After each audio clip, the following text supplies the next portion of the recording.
we are entering a new era right now with the Rubin Observatory in Chile being able to find a new interstellar object every few months. And we better check each and every one of them, because the one technological object that will come close to us, might enter through our front door, and it's an international security risk. We are talking about the existential threat from artificial intelligence, from global climate change, from an asteroid impact. We don't talk about alien technology. 3I Atlas, also known as C2025N1 and previously as A11P13Z, or Z as we say, is an interstellar comet discovered by the Asteroid Terrestrial Impact Last Alert System at Rio Hurtado, Chile, on the 1st of July 2025. It was first seen as it entered our solar system. It does not belong here. It has come from somewhere well beyond, although exactly where nobody really knows. Right now, this moment, it's about 250 million miles from Earth. Pretty close in astronomical terms, and you can see it skirting the edge of the constellation Libra. Most scientists seem fairly comfortable with the notion that this is a harmless and inert interloper from the vast unimaginable depths beyond our solar system and even galaxy. But not Avi Loeb. He worries that because of its behaviour, this supposed chunk of space debris could be possibly an alien mothership. In the manner of such things, we might dismiss this theory if it were not for the fact that Avi, an Israeli-American theoretical physicist, is also the Frank B. Baird Jr. Professor of Science at Harvard University. So he kind of knows what he's talking about. And I'm delighted to say that he joins me now. Avi, thank you for joining me. You are a little worried about this, what people are calling a comet, are you not? Well, thank you for having me. I defined a new scale last month because of 3I Atlas, this new interstellar object, where 0 implies a natural object, a comet, a rock, icy rock perhaps, and a 10 implies a definitely technological object that broadcasts messages or maneuvers in ways that we cannot explain.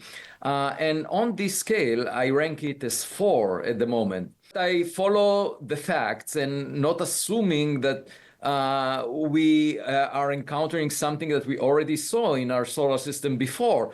If you check your backyard, you should be agnostic, and because every now and then you might find a tennis ball that was thrown by a neighbor.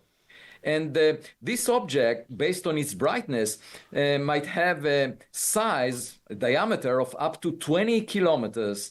That's twice as large as the rock that killed the dinosaurs 66 million years ago. And there isn't enough material, rocky material in interstellar space per unit volume to deliver such a rock to our neighborhood over the past decade. You expect once per maybe 10,000 years or longer to see such a giant rock that is 200 times bigger than the first interstellar object that we noticed. So the question is, could it be targeting the inner solar system? And in fact, the trajectory of this object is aligned with the planets around the sun within 5 degrees. And the chance of that happening at random is 1 in 500. And moreover, it will pass close to Mars on October 3rd, and then pass near the sun, and then Venus, and finally Jupiter. And the chance of it being so close to Mars, Venus and Jupiter, out of a random arrival time is 1 in 20,000. And so the question is, was this trajectory designed for a purpose?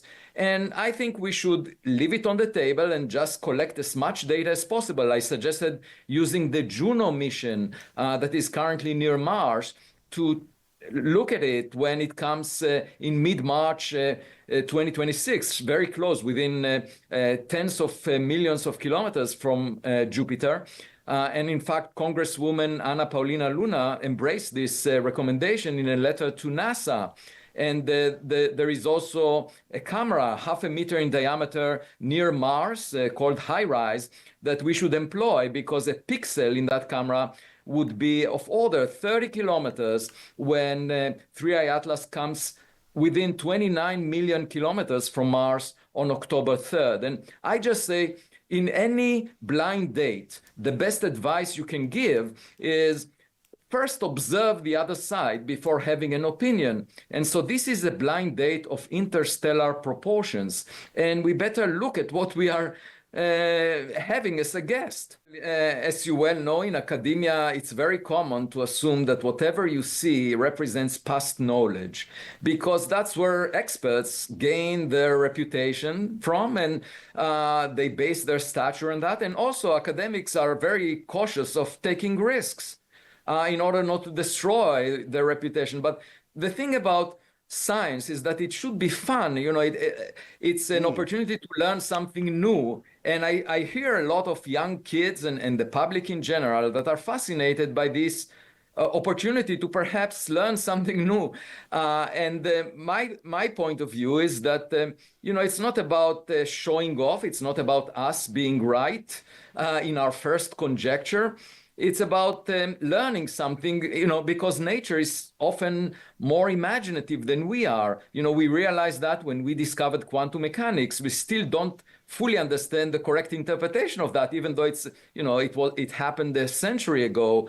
And Arthur C. Clarke obviously envisioned situations like that in his science fiction novels. I'm doing science, not fiction, and I believe that nature might be far more exciting than Hollywood scripts, for example. One of my essays of 43 essays that I wrote since 3i Atlas was discovered, I post them on medium.com, and one of them was the question whether we should message it. And I said, let's wait another month, because it doesn't make any sense to message a rock. Right? It would look a bit strange, but eventually it would be a way of starting a conversation if it happens to be technological in origin. And, even if this one ends up being a rock, despite all these anomalies that I mentioned, we are entering a new era right now with the Rubin Observatory in Chile being able to find a new interstellar object every few months. And we better check each and every one of them, because the one technological object that will come close to us, might enter through our front door, and it's an international security risk. We are talking about the existential threat from artificial intelligence, from global climate change, from an asteroid impact. We don't talk about alien technology. We see a lot of houses on the cosmic street that look just like ours, where currently the estimate is billions of Earth-Sun analogs. And of course, you might argue they have no residents or never had residents in the past. But I think the wise thing to do is to check and see what comes close to our home, and agnostically, just as a learning experience. And I do believe that we need an organization that will decide how to respond to a visitor to our backyard. I'm not naive. I don't think the political system will decide to do that until we have a wake-up call. And we will, at some point, might realize that we are not alone, that in fact there is a smarter kid on the block. It's much more flattering to our ego to believe that we are the most intelligent that ever existed since the Big Bang 13.8 billion years ago. But I don't think it's likely to be true. I don't think Elon Musk is the most accomplished space entrepreneur since the Big Bang. And I think we might find the result not too far into the future.